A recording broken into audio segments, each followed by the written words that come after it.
The question is what is ortho treatment. आपके दांत naturally एक प्रॉपर सीक्वेंस में अरेंज हुए होते हैं, लेकिन कभी कभार ड्यू टू सम फैक्टर्स आपके दांतों का जो सीक्वेंस है वो डिस्टर्ब हो जाता है, जिससे आपके दांतों का फंक्शन के साथ साथ आपके एस्थेटिक भी बहुत हद तक डिस्टर्ब रहते हैं। चलो अब बात करते हैं कि वो कौन कौन सी सिचुएशन है जिनमें आपका जो फंक्शन है वो डिस्टर्ब रहते हैं। मतलब कि वो कौन सा सिचुएशन है जिसमें आपका जो चबाने वाला जो प्रोसेस है वो मुतासर हो जाता है। So number one we have is cross bite. तो क्रॉस बाइट में क्या होता है कि आपके जो ऊपर और नीचे के जो दांत होते हैं वो आपस में बंद होने के बजाय आगे पीछे बंद हो रहे होते हैं। तो इनसे नुकसान ये है कि आप जब भी खाना चबाते हैं तो उस दौरान आपके दांतों के दरमियान या तो कभी जुबान आ जाते हैं या तो कभी आपका होंठ आ जाते हैं और उनसे आपको ट्रॉमा हो जाता है। नेक्स्ट हमारे पास है डीप बाइट। अब डीप बाइट में क्या हो रहा होता है कि आपके जो ऊपर के जो दांत है वो आपके नीचे के दांत को ओवरलैप कर रहा होता है। और डीप बाइट का भी फर्दर एक और टाइप है जिनको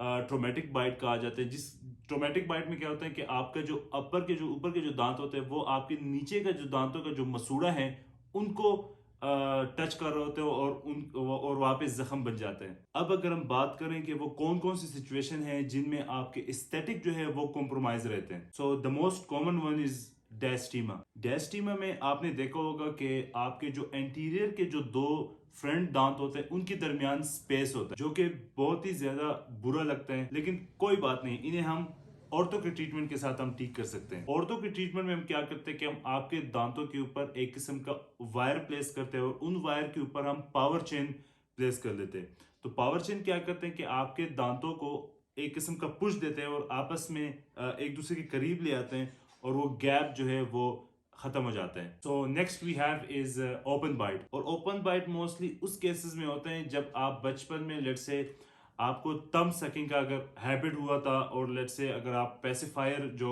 जिसको हम चुसनी कहते हैं, अगर वो आपने बहुत अरसे तक लेट से अगर आपने 5 इयर्स के एज के बाद तक भी अगर आप वो यूज कर रहे थे तो आपको तब ये मसला होगा। तो ओपन बाइट में आपके जो आगे के जो दांत होते हैं वो थोड़े से आगे की तरफ आ जाते हैं और थोड़े से ऊपर की तरफ मूव कर जाते हैं। और इससे क्या होता है कि आपके जो आगे के जो दांत होते हैं ऊपर के और नीचे के वो आपस में बंद नहीं हो रहे होते हैं और इस केस में आपको बात करते हुए भी प्रॉब्लम होता है और इसके साथ साथ चबाने के दौरान भी आपको बहुत ज्यादा मसला होता है। और इनको भी हम औरतों के ट्रीटमेंट के जरिए से हम ठीक कर सकते हैं। हम आपके दांतों के ऊपर वायर प्लेस कर लेते हैं और उन वायर के जरिए से हम आपके दांतों को नीचे की तरफ और पीछे की तरफ हम उनको पुश दे देते हैं। नेक्स्ट, अगर आपके दांतों में स्पेसेस हैं तो उस सिचुएशन में भी हम आपके दांतों को ऑर्थोडोंटिक ट्रीटमेंट के साथ ठीक कर सकते हैं। अगेन हम आपके दांतों के ऊपर वायर प्लेस करेंगे और पावर चेन के जरिए से हम आपके जो दांत है उनको आपस में मिला लेंगे और वो जो गैप है वहां से वो हट जाएगा। और अगर आपके दांत जो है वो टेढ़े मेढ़े हैं, आपके दांतों का लेट से अगर जो अलाइनमेंट है वो ठीक नहीं है, तो आपके दांतों का अलाइनमेंट भी ऑर्थोडोंटिक ट्रीटमेंट के साथ उन्हीं वायरों के साथ हम कर सकते हैं। तो दोस्तों, इसके अलावा अगर आप जानना चाहते हैं कि औरतों का ट्रीटमेंट किस एज में करना चाहिए और इसके साथ साथ औरतों के ट्रीटमेंट के लिए कौन से टूल्स है जो हम यूज करते हैं और जिनके जरिए से हम अपना जो गोल है वो अचीव कर लेते हैं, तो आप इस वीडियो के एंड में जो सजेशन में जो वीडियो आपको आएगी आप उस पर क्लिक कर सकते हैं और कंप्लीट डिटेल जान सकते हैं। Thank you so much for watching this video. Take care and अल्लाह हाफिज।